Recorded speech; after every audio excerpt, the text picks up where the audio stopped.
Você já imaginou descobrir como o neoliberalismo foi injetado no Brasil? E não por acaso, mas com plano, muito dinheiro e muita articulação. Pesquisadores brasileiros foram até a Califórnia e encontraram mais de 140 caixas de documentos no Instituto Hoover, na Universidade de Stanford. O que eles descobriram é impressionante. Documentos revelam o papel de fundações dos Estados Unidos no financiamento e na estratégia para espalhar o neoliberalismo pelo Brasil. Só a Atlas Network, por exemplo, recebeu mais de 139 milhões de dólares entre 1998 e 2018. Somando os recursos de outras fundações e órgãos, mais de R$1 bilhão chegaram ao Brasil em apoio direto ou indireto. Mas não foi só o dinheiro. O plano era ir além de partidos políticos e atingir professores, intelectuais, influenciadores, ocupando o debate público, a mídia e até redigindo proposta de lei no Congresso.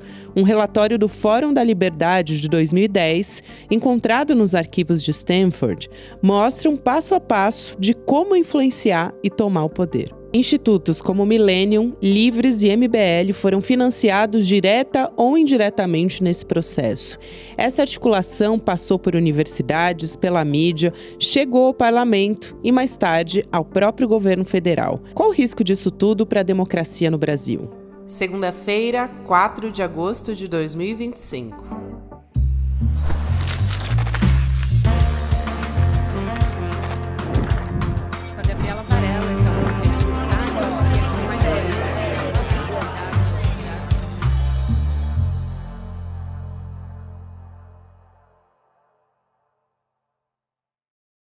Olá, seja muito bem-vindo, seja muito bem-vinda. Eu sou a Gabriela Varela e esse é o Videocast em Detalhes. Aqui você já sabe, sempre com um convidado ou uma convidada, a gente analisa uma temática, uma notícia importante do momento. Muitas vezes a gente vai chafurdar um pouquinho na história para discutir algo que está muito presente no nosso dia a dia. Hoje eu vou conversar com o jornalista Bob Fernandes. Que prazer te receber aqui. Seja muito bem-vindo. Prazer, meu, Gabriela. Você e vocês aqui do ICL. Bom, primeiro te dar parabéns por esse trabalho. Eu queria que você explicasse um pouco sobre como foi esse trabalho de apuração dessa engenharia neoliberal que foi, assim, não foi por acaso que esses tentáculos chegaram aqui no Brasil. Eu acompanho esse tema praticamente a minha carreira toda, mas depois a gente fala disso. Agora, eu há uns 3 anos conversei com a professora da Universidade Federal de Santa Catarina de Relações Internacionais, Camila Feix Vidal, que tem vários doutorandos. E sempre mantive contato com ela, já esteve no meu canal falando comigo, já teve um programa que eu faço com o Jean de Freitas e o Sérgio Augusto e tal. E sempre em contato, soube que 2 doutorandos dela, Luan Brum e Jade Lopes, estavam nos Estados Unidos e foram, em Denver, se eu não me engano, e foram até Stanford, Califórnia. E lá, no Instituto Hoover, encontraram 143 arquivos que contam a história do liberalismo e da montagem do neoliberalismo. Arquivos em papel, né? Papel e etc, com cartas, etc. E o que vaza dali? Vaza como foi montada a intervenção dos Estados Unidos, articulando e financiando institutos liberais, 500 no mundo todo, 121 na América Latina e uma parte disso no Brasil, via criação de institutos liberais. Tá? Quer dizer, qual era a ideia? Lá atrás, Margaret Thatcher ainda, conversando com Anthony Fisher, que lutou na Segunda Guerra, tal, e tendo como base o pensamento de um economista chamado Hayek. Qual era a base? Isso está escrito na troca de cartas entre a Margaret Thatcher e o Fisher. Vamos desenvolver a nossa ideia, o nosso ideário, não pela política, mas convencendo a sociedade numa batalha pelas ideias, criando instrumentos de chegar às pessoas por professores, intelectuais, etc. Isso começa então na Inglaterra, pré-Thatcher, com o Instituto de Economic Affairs, IEA.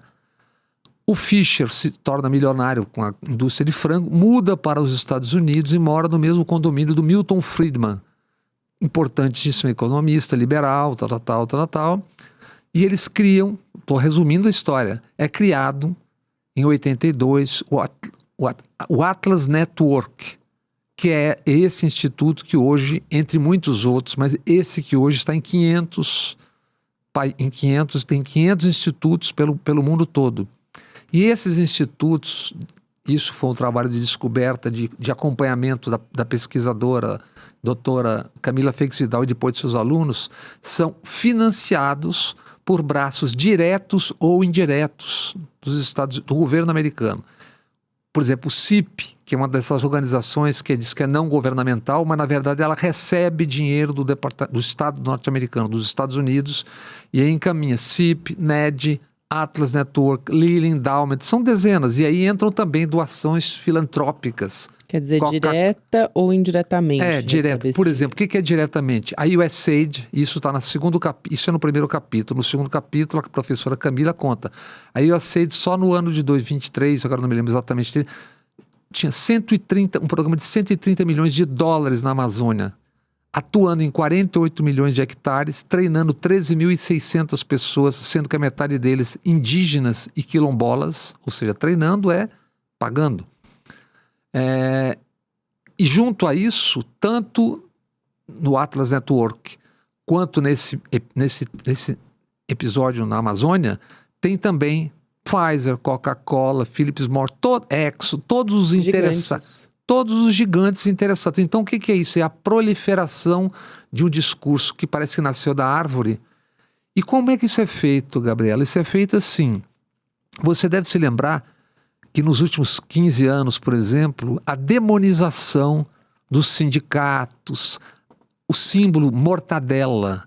Lembra mortadela? O que era a mortadela? A mortadela era que os trabalhadores do Brasil, como do mundo todo, os sindicatos financiam a defesa dos seus direitos, os atos, etc, etc.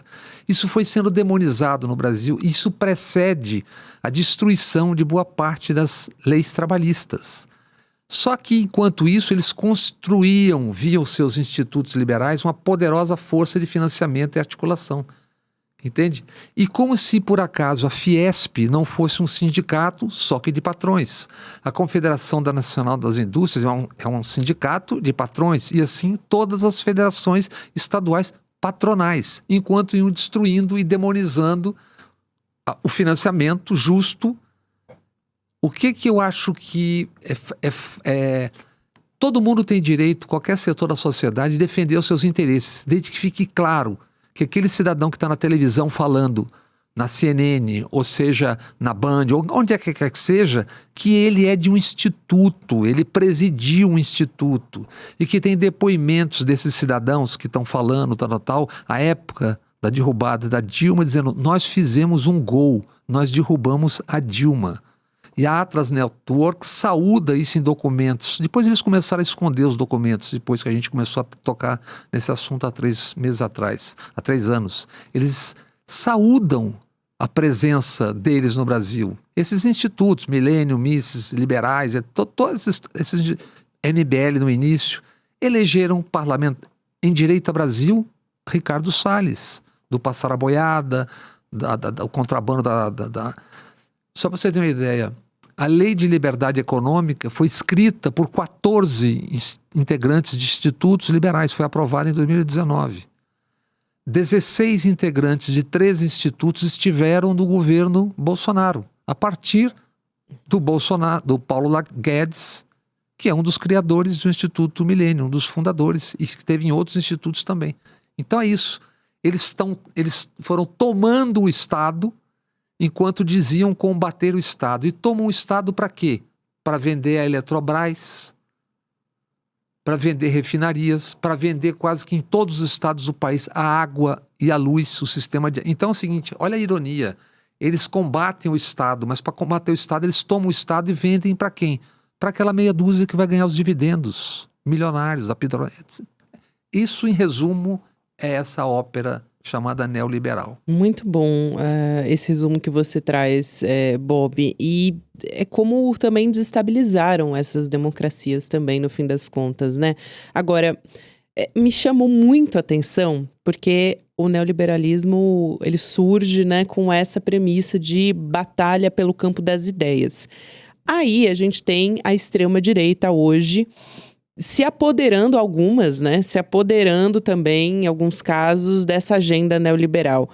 Como é que as ideologias da extrema-direita e, ao mesmo tempo, coexiste com o neoliberalismo, né? Em que momento que eles passaram a coexistir? Vou te dar um exemplo muito claro disso. Na verdade, a extrema-direita engoliu a direita, não só no Brasil, mas engoliu a direita no Brasil. Mudando de assunto, mas continuando no assunto. No meu programa hoje, que eu faço com o Jean de Freitas, o Sérgio Augusto e o Mário Kertz, eu até citei o projeto de nação escrito pelo general Vilas Boas, quando ele era o comandante do Exército. Esse projeto, eu listei hoje. Os itens do projeto, sabe quais são? Discurso neoliberal. Todo esse ideário neoliberal está escrito no projeto de nação para 2035, que é um projeto do Exército Brasileiro. Que, aliás, aqui não cabe fazer projeto de dizer que temos que manter os nossos valores, enfrentar os radicais. Quais radicais? A extrema-direita? Os radicais que a gente está assistindo hoje são a extrema-direita. Naquela foto patética, grotesca, que parece uma peça de teatro. A faixa do Trump no Dário Congresso. Fo, Nelson Rodrigues, Chico Anísio, não tratariam melhor os dois que figuram inicialmente, Sargento Farrur e Delegado Caveira. Ali você tem três. Você tem o coronel, você tem o deputado federal Zucco. Deputado federal Zucco, você vê como eles convergem.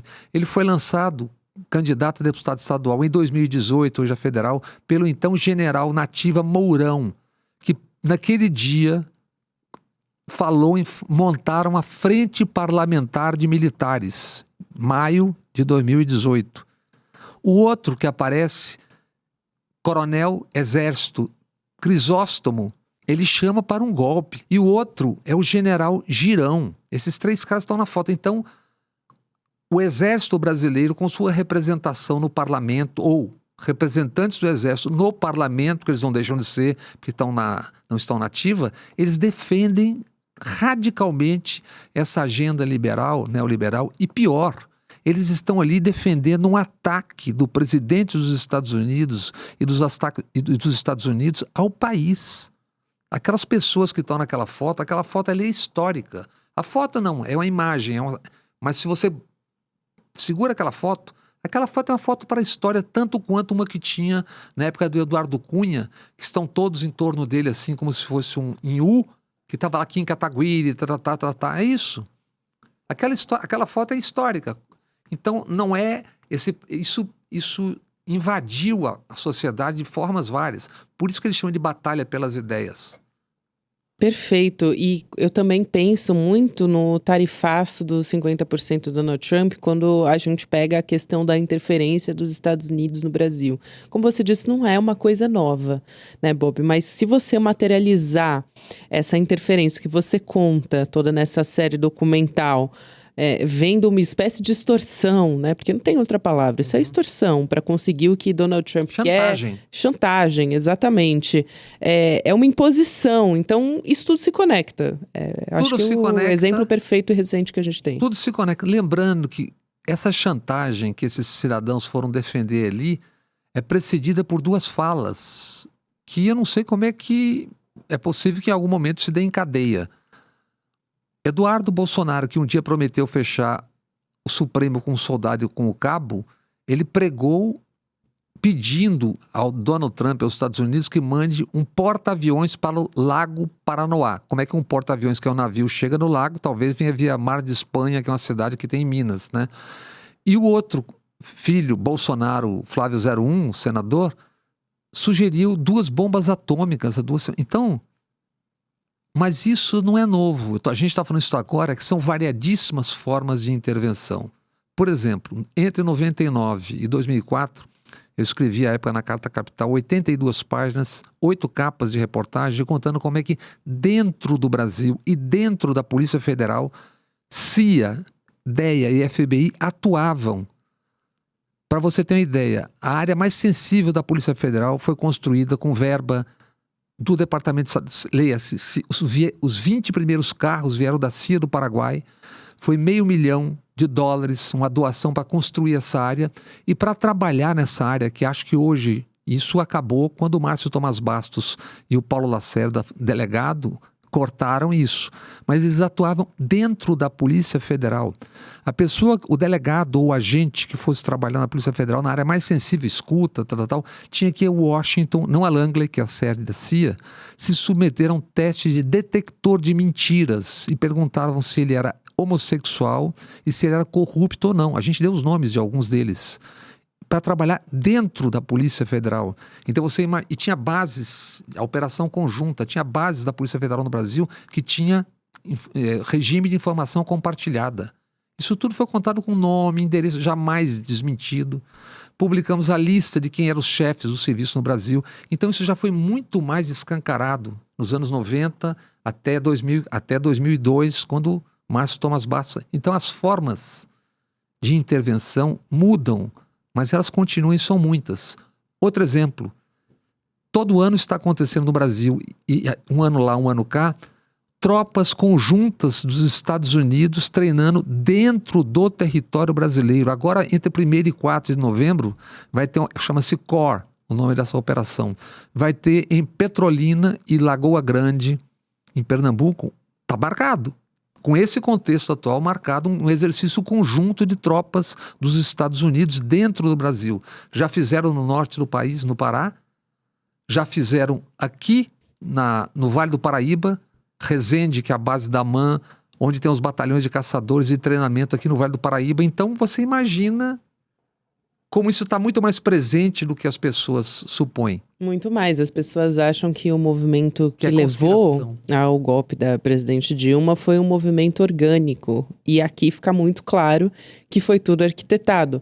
Na Lava Jato, por exemplo, que também faz parte de um dos episódios, a indústria nos Estados Unidos viu isso como uma oportunidade de negócio também. Isso quem conta é um pesquisador americano jovem, que fala português muito bem, chamado Nick Cleveland Stout. Ele conta que, como usando a Lava Jato, a indústria dos Estados Unidos, a indústria petroleira do mundo, não só, mas a indústria dos Estados Unidos petroleira, a princípio, fez lobby com a ajuda de brasileiros. E como é que eles... Qual era a lei feita pelo Lula no final do primeiro governo? 30% de cada campo, ao menos 30% de cada campo do pré-sal pertencia à Petrobras, o direito inaugural. Isso tudo foi tomado a partir da Lava Jato. E nesse terceiro capítulo tem lá o Kenneth Blanco, agente do FBI, dizendo, num instituto desse, nós estamos com os procuradores do Brasil e não estamos nem precisando mais passar pelo Ministério da Justiça. Estamos falando diretamente num clima de confiança. O agente do FBI dizendo como é que eles estavam trabalhando dentro da Lava Jato, que é como se tomou os campos de petróleo do Brasil. Isso dito por um agente do FBI, Kenneth Blanco. Então, não tem nada por acaso nesse mundo. Isso não acontece assim, assim como acho que em 2009 ou 2010, eu lembro que também roubaram de dentro de uma plataforma do Brasil, e quem comandava essas plataformas do ponto de vista de carregar coisas era Halliburton, empresa norte-americana do petróleo, grande no mundo todo. Roubaram HDs, computadores, etc., com informações sensíveis da Petrobras. Então essa intervenção que agora, só que essa é muito mais poderosa, porque essa não é tanque, não é arma, é pela cabeça das pessoas. Por isso o empreendedorismo virou essa coisa, empreendedorismo. O empreendedorismo é o resumo dessa ópera neoliberal. Por isso que uma figura como, por exemplo, Pablo Marçal consegue mobilizar tanta gente, se não tivesse, ele mobiliza pelo campo das ideias. Se não tivesse feito aquele monte de bobagem que fez na reta final, provavelmente teria sido prefeito de São Paulo no segundo turno. Porque ele vende um sonho, é tipo, seja você mesmo e ganha a vida sozinho, não precisa de ninguém. Por isso que muita gente, muito analista, diz que a esquerda e os progressistas têm que disputar esse caminho, esse campo dos sonhos. E tem que dizer o que é isso, como nós estamos aqui falando agora, como é que isso foi construído. Isso foi construído assim, tem que dizer o que é isso, como é que funciona, de que forma e tal. Né? Isso é uma farsa, claro que liberalismo existe, etc, etc. Agora, estão vendendo um terreno na Lua. É isso. Exato. E a gente quando pensa em quais foram os nomes que se destacam nessa difusão, porque é isso, né? Você citou aqui os 2 precursores dessa história lá na Inglaterra e isso foi se espalhando. E virou uma interferência dos Estados Unidos que financia essas Mundo instituições, afora, mundo afora. Só o Atlas Network, tem Lind Endowments, tem vários. E todas as grandes multinacionais do petróleo, isso vai ser contado pela Camila Feix Vidal no 2º capítulo, 142 milhões de dólares na soma para treinar. E tem um outro programa chamado Mais Unidos na Amazônia, 50 milhões com dinheiro estrangeiro e dinheiro de parceiros brasileiros. Para que é esse programa? Para ensinar inglês e empreendedorismo. Sabe onde é esse programa? Na Amazônia, em São Paulo e em Minas. E o que está acontecendo em São Paulo? O governador, o capitão Tarcísio, está botando militares, PMs, para serem professores, ganhando mais do que os professores. Para ensinar o quê? Para ensinar isso. Para ensinar civismo, ética. É isso. E aí, você citou a Atlas é a precursora nessa história toda, né? A gênese nesse processo todo que estava por vir. Que recebeu, estava anotando aqui, porque eu assisti a série documental anotando, porque tem muita informação ali que vai nas minúcias, é bastante didático, mas acho que vale prestar atenção nesses pontos, né? Para quem for assistir também, e eu recomendo muitíssimo, mas recebeu mais de 28 milhões de dólares em 2023. Você mostra que há uma progressão no investimento desse dinheiro, né?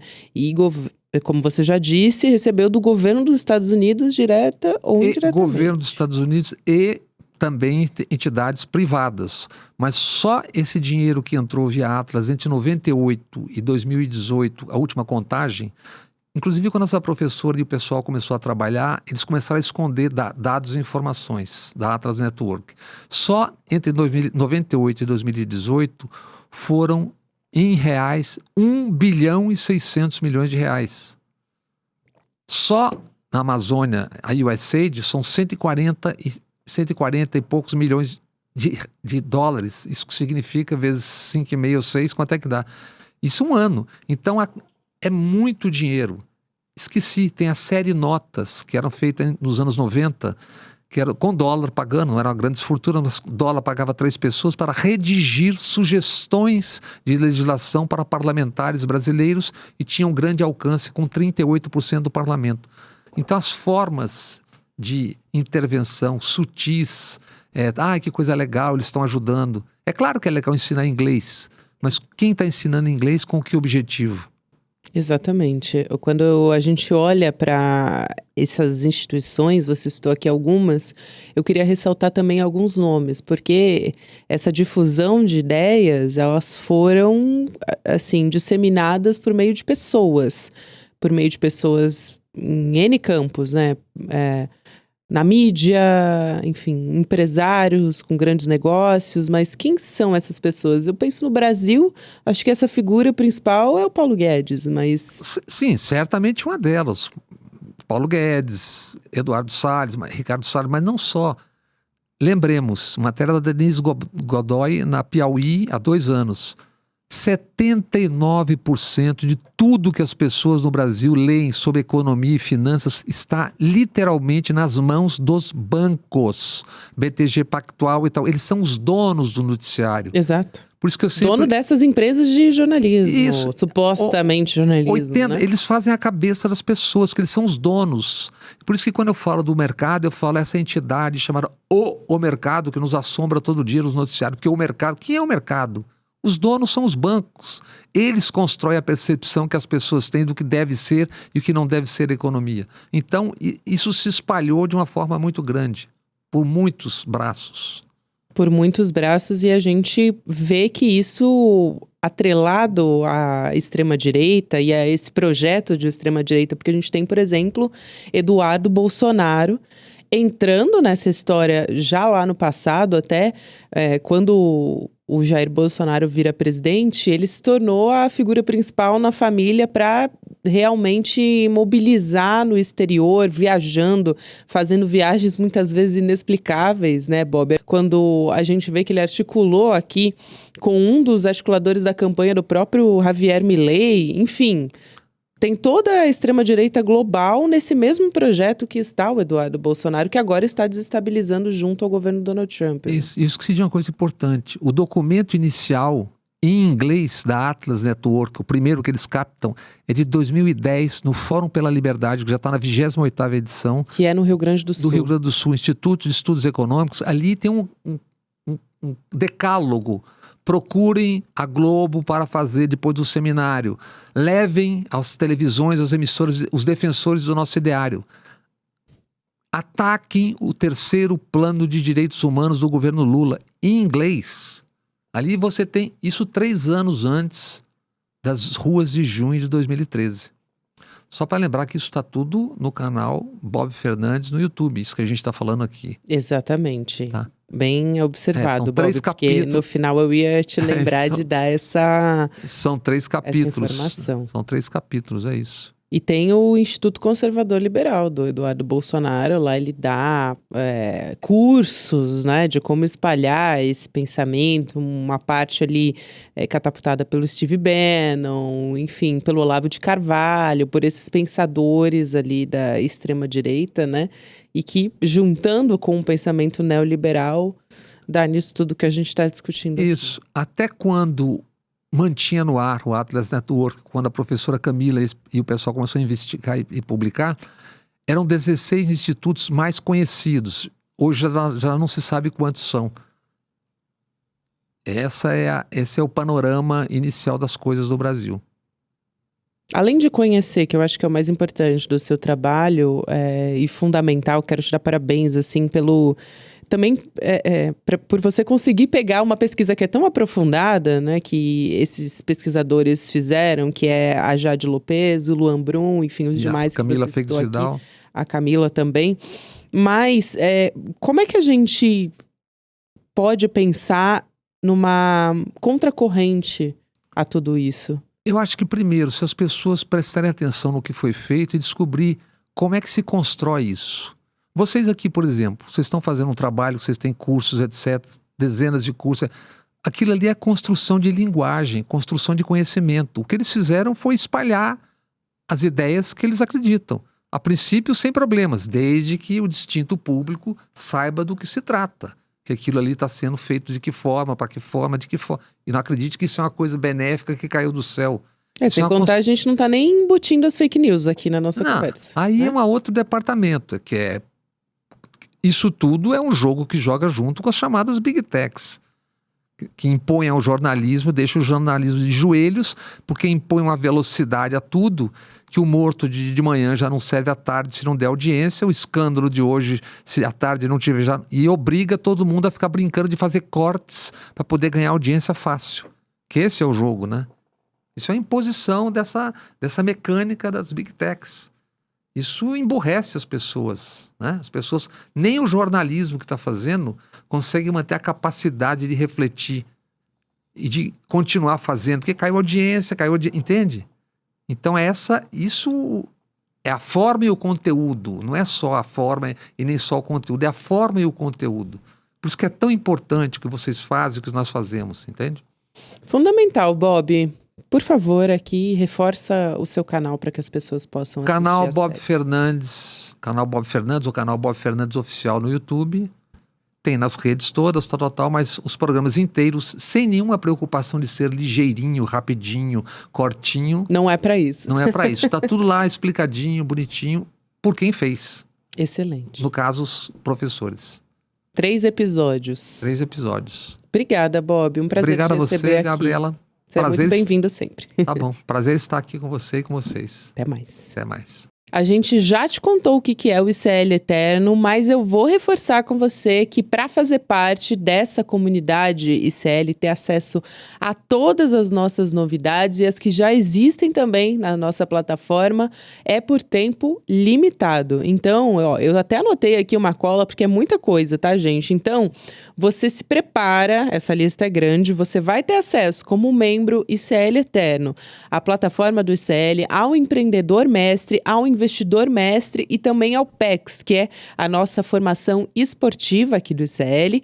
Tem um catálogo exclusivo do ICL para filme e documentário, mais de 100. E também tem os que ainda vão ser lançados ainda nesse ano na nossa plataforma. Tem direito a estudar uma pós do ICL e também uma Master Internacional da sua escolha. Isso é por ano e para sempre. Não tem limite. Também acesso compartilhado com os membros da sua família e certificados nominais. Então, é uma coisa comunitária mesmo com a sua família, uma medalha de membro eterno do ICL e também a possibilidade de ser eternizado no nosso sonho de construir um centro cultural, porque o nosso projeto é ambicioso desse tamanho também.